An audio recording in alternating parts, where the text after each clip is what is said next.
बिना समय को व्यर्थ किए हुए, वेस्ट किए हुए मैं शुरू करता हूँ। और मेरी आज एक एक बात जो है बड़ी सत्य पर आधारित होगी। आप इसको चेक कर सकते हैं फैक्ट्स के साथ, गूगल पे चेक करिए, कहीं पर भी चेक करिए, आपको ये सारी बातें जो हैं एकदम सत्य नज़र आएंगी। उसके अंदर कोई उसमें डबल बात नहीं होगी। अगर 10 बच्चे सीए इंटर के एग्ज़ाम देते हैं ना, 10 बच्चे अगर सीए इंटर के एग्ज़ाम देते हैं तो उसमें से सिर्फ एक बच्चा पास होता है। ये फैक्ट बात है। 10 में से सिर्फ एक बच्चा जो है वो सीए इंटर का एग्ज़ाम पास करता है और फाइनल के अंदर पहुंचता है। लेकिन एक इससे भी बड़ा सत्य है जो कि पूरे की पूरी कोचिंग इंडस्ट्री के लिए है कि 10 में से 9 बच्चे जो है कोचिंग लेते हैं। मतलब अगर 10 बच्चे सी इंटर के एग्ज़ाम दे रहे हैं तो उसमें से 9 बच्चों ने कहीं ना कहीं कोचिंग ली होगी। कोई एक आधा बच्चा होता है जो सिर्फ यूट्यूब से पढ़ ले या जो सेल्फ स्टडी से कर ले। 9 बच्चे जो हैं कहीं ना कहीं कुछ ना कुछ कोचिंग ज़रूर लेते हैं। ये बात एकदम सत्य है। 10 में से 9 बच्चे कोचिंग लेते हैं लेकिन 10 में से एक ही बच्चा पास होता है। ऐसा क्यों होता है ये हमें समझना पड़ेगा, क्योंकि अगर आप इस फैक्ट को नहीं समझेंगे, इस बात को नहीं जानेंगे तो आपके लिए बहुत ज़्यादा नुकसान की सिचुएशन क्रिएट हो सकती है। आप इस चीज़ को समझिए स्टडी प्लान की। और मैं ये दो डेटा की बात कर रहा हूँ कि 10 में से एक बच्चा पास होता है जबकि 10 में से 9 बच्चा कोचिंग ले रहा है। तो फिर भी ऐसा क्यों होता है कि बच्चे पास नहीं हो पाते? क्योंकि अगर उनको गाइडेंस मिल रही है, उनको पढ़ाया जा रहा है, उनको कॉन्सेप्ट समझ में आ रहे हैं तो रिजल्ट बेहतरीन होना चाहिए। येस और नो? कम से कम 10 में से 3 तो पास होनी चाहिए, 4 तो पास होनी चाहिए। येस और नो? क्योंकि जिन 10 में से 9 बच्चों की मैं बात कर रहा हूँ कोचिंग लेते हैं, उसमें से 6 बच्चे या 7 बच्चे तो कुछ पर्टिकुलर लोगों से ही कोचिंग लेते हैं। बहुत 2-3 बच्चे होते हैं जो लोकल लेवल पे जाके कोचिंग ले लें। तो चलिए अपनी बातों को आगे बढ़ाते हुए देखिए एक चीज़ समझिए कि आप जब भी कोई भी कोर्स शुरू करते हैं तो वहाँ पर जो है ना 3 चीज़ें होती हैं जो आपको करनी होती है। क्या? बड़े ध्यान से इस चीज़ को समझना जो मैं आपको बताने जा रहा हूँ। सबसे पहली चीज होती है उस चैप्टर के कॉन्सेप्ट्स। सबसे पहली चीज, ठीक है। फॉर एग्जांपल आप जो है अकाउंट्स के पेपर की अपनी तैयारी कर रहे हैं, ठीक है, मैं उससे शुरू करता हूँ। अब अकाउंट्स के अंदर सपोज आपके पास चैप्टर हो गया इन्वेस्टमेंट अकाउंट हो गया, ठीक है। इसके बाद सपोज आपके पास हो गया इंश्योरेंस क्लेम हो गया। मैं एक एग्जांपल के तौर पे दे रहा हूँ जो कि आप हर सब्जेक्ट के ऊपर इंप्लीमेंट कर पाएंगे। उसके बाद हो गया सपोज हायर परचेज, ठीक है। इसके बाद सपोज आपका एग्जाम्पल हो गया, एक लास्ट लिख लेता हूँ, AS 10 हो गया, ठीक है। तो होता क्या है, सबसे पहली चीज होती है कॉन्सेप्ट्स। कॉन्सेप्ट्स का मतलब क्या होता है? कॉन्सेप्ट्स का मतलब भाई सीधा सा हो गया कि जो भी इस चीज चैप्टर के अंदर टेक्निकल पॉइंट्स हैं वो मुझे समझ में आ गए या नहीं आ गए, मेरे सारे कॉन्सेप्ट जो है वो क्लियर हो गए या नहीं हो गए। तो मोस्टली बच्चों का ये चीज़ क्लियर होती है, इसमें ऐसी कोई तकलीफ का विषय नहीं होता, क्योंकि कॉन्सेप्ट इतने कोई ज़बरदस्त नहीं है, कोई रॉकेट साइंस नहीं है कि समझ में ना आए। तो कॉन्सेप्ट वाला पार्ट तो सबका लगभग क्लियर हो जाता है। तो कॉन्सेप्ट तो हर बच्चे का लगभग क्लियर है। कॉन्सेप्ट की अगर मैं बात करूँ ना तो आज के टाइम पर जो मैं देख पाता हूँ 10 में से 8 बच्चों के कॉन्सेप्ट क्लियर होते हैं। उसमें कोई तकलीफ का विषय नहीं होता कि कॉन्सेप्ट के अंदर कोई ज़्यादा मारा मारी हो रही है। समझ गए आप मेरी बात? तो अगले जो 2 पॉइंट है ना वो सबसे बड़े पिनिंग पॉइंट है जहां पर बच्चे जो है लैग करते हैं। इसको समझिएगा। क्या? बड़े ध्यान से मेरी एक एक बात सुनना, बहुत इंपॉर्टेंट पॉइंट बताने जा रहा हूं। सबसे पहली चीज आती है सेल्फ प्रैक्टिस। ये क्या होता है? देखिए एक चीज को समझिए, होता क्या है, बच्चे जो हैं क्यों फेल होते हैं? क्योंकि अगर आपको ये समझ में आ गया तो आप अपना प्लान अपने आप स्वयं बना लेंगे, इसमें कोई तकलीफ का विषय नहीं होने वाला। बच्चे क्यों फेल होते हैं? सबसे बड़ी चीज क्योंकि वो सेल्फ प्रैक्टिस नाम की चीज नहीं करते। होता क्या है, अब वो समझते हैं कि क्लासरूम के अंदर जो क्वेश्चंस करवा दिए गए वो सफिशिएंट है। और आज के टाइम पर कुछ ऐसा ट्रेंड भी हो गया है कि सारे के सारे क्वेश्चंस जो हैं वो क्लासरूम में करवा दिए जाते हैं। बच्चों के लिए घर की प्रैक्टिस का जो स्कोप है वो खत्म कर दिया जाता है।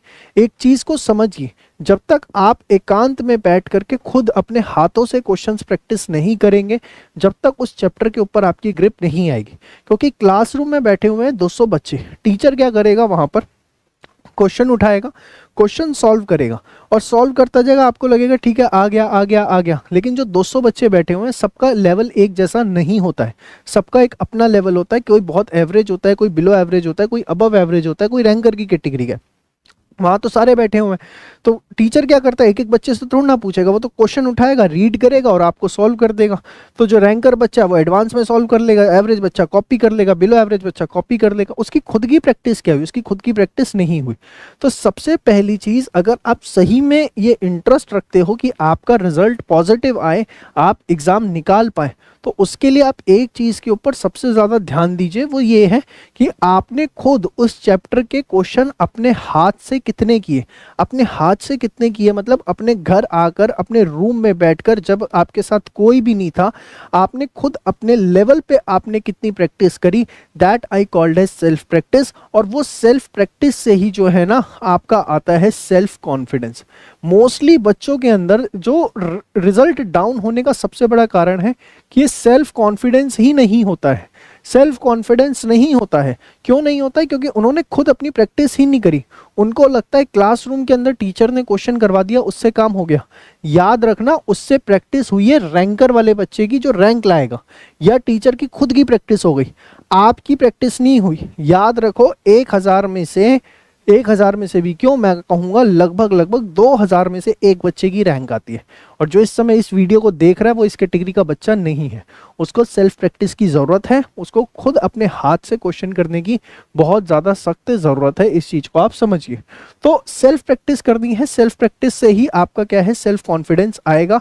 और उसका तरीका ये, बंद रूम के अंदर अकेले शांत होकर के आपने चैप्टर्स के क्वेश्चन उठाने और वो आपको प्रैक्टिस करनी है। और इसके लिए जो हमारी परफेक्ट प्रैक्टिस बुक है, पीपी बुक है, that is more than sufficient. सिर्फ उसके क्वेश्चंस आप कर लीजिए, उससे ज़्यादा कुछ करने की ज़रूरत नहीं है। तो वंस आपके कॉन्सेप्ट्स हो गए, आपने देखना है कि मेरे कितने चैप्टर्स की सेल्फ प्रैक्टिस हो गई। जब आपकी सेल्फ प्रैक्टिस हो गई, सेल्फ कॉन्फिडेंस आ गया, सेल्फ कॉन्फिडेंस आ गया, अब बहुत तमीज से जो है आगे के लिए बढ़ पाएंगे। और तीसरी इससे बड़ी चीज होती है टेस्ट, जो आप एकदम अवॉइड करते हो। आप देखो, आप क्लास 10th में, 11th में, 12th में क्यों पास हुए, 9th में, 8th में, आपके खूब सारे टेस्ट होते थे, आपको गलतियां पता लगती थी, गलतियां आप सुधारते थे, तो फाइनल एग्जाम में नंबर आते थे। आप इंटर में आकर के, फाउंडेशन में आकर के, फाइनल में आके टेस्ट देना बंद कर देते हो, जिसकी वजह से आपको अपनी गलतियां ही नहीं पता लगती। आप टेस्ट देते हो लेकिन सीधे आईसीआई का मेन पेपर देते हो जाकर के।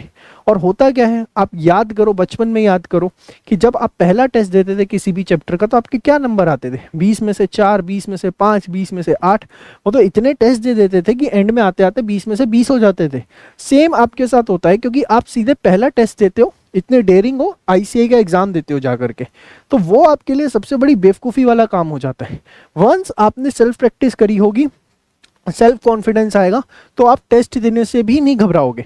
आपको पता है क्योंकि मुझे आता है तो मैं टेस्ट देने के लिए तैयार हूँ। और टेस्ट देने से वो गलतियां पता लगती हैं जो अदरवाइज आप एग्जाम में करके आते हैं, जिनको आप सिली मिस्टेक्स बोलते हो। ये सिली मिस्टेक्स को सुधारने का तरीका यही होता है कि आप खूब सारे टेस्ट लिखें। तो क्या आपने हर चैप्टर के कम से कम 2-2 टेस्ट लिखे हैं? जब तक आप एक इस तरीके का फॉर्मेट नहीं तैयार करोगे ना, कि मैंने अकाउंट्स के सारे चैप्टर नेम यहाँ पे लिख लिए, ठीक है, जो मेरे चैप्टर हैं अकाउंट्स के, लॉ के, टैक्स के, कॉस्टिंग के, एडवांस अकाउंट्स के, ऑडिटिंग के, ईआईएस के, एसएम के, ठीक है ना, एफएम के, इको के, सारे चैप्टर नेम। और मैंने 3 कॉलम बना लिए, कॉन्सेप्ट, सेल्फ प्रैक्टिस और टेस्ट। और मेरे तीनों जगह टिक लगने चाहिए। ये नहीं है कि सिर्फ कॉन्सेप्ट पे टिक लग लिया और मैंने मान लिया कि वो मेरा चैप्टर हो गया। तीनों जगह आपके टिक लग गए तो आप मानोगे क्या, सपोज आपके 3 टिक लग गए तो आप कहोगे कि भाई ये मेरा चैप्टर जो है वो 100% रेडी है, ठीक है। 2 टिक लग गए तो आप कहोगे ये मेरा चैप्टर 70% रेडी है। और अगर आपका एक ही टिक चल रहा है तो आप मान के चलिए वो चैप्टर आपका मात्र 25% पूरा है। तो ये फिलॉसफी आपकी होनी चाहिए। सबसे पहले आपका जितना भी सिलेबस हो गया है या आपने एग्जाम दिया है, कोई चीज़ आपकी अच्छी नहीं गई है, तो आप इस चीज़ पे काम करिए कि तो हमको जो है सबसे पहले एक चीज़ हमेशा याद रखनी चाहिए, डेटा लिख लो कि 10 में से 1 बच्चा पास होता है, 10 में से 9 बच्चा कोचिंग लेता है। जब 10 में से 9 बच्चा कोचिंग ले रहा है तो 10 में से 1 ही बच्चा पास क्यों हो रहा है? तो उसके पीछे कारण ये है कि everyone is focusing on clearing the concept, no one is talking about self practice and test. और जब तक इसकी बात नहीं होगी तब तक रिजल्ट सुधर ही नहीं सकता है।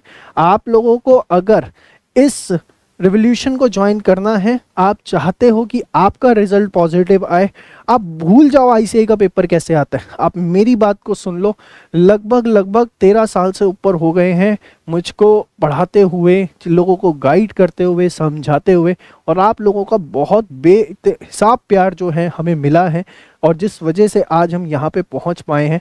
और सिर्फ क्यों मिला है प्यार, अगर उसकी हम बात करें, क्योंकि जब भी बात करते हैं सत्य की बात करते हैं, उसकी बात करते हैं जिससे आप लोगों का फायदा होगा।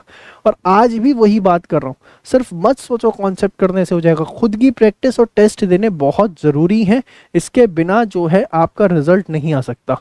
ग्रूमिंग एजुकेशन एकेडमी के अंदर अगर मैं बात करूँ, देखिए आज के टाइम पर सीए इंटर के अंदर हमारे पास 22 फैकल्टी हैं, 22 फैकल्टी हैं जो आपके सीए इंटर के कोर्स को पढ़ाती हैं हमारे पास। सबसे बड़ी चीज़ आप देखेंगे, ये फैकल्टी जो है ना सबसे ज़्यादा फोकस करती हैं, आपको हर क्लास में कुछ ना कुछ होमवर्क देंगी सेल्फ प्रैक्टिस करने के लिए, उसके आपको फिर गाइड करेंगी, डाउट्स लेंगी, ठीक है।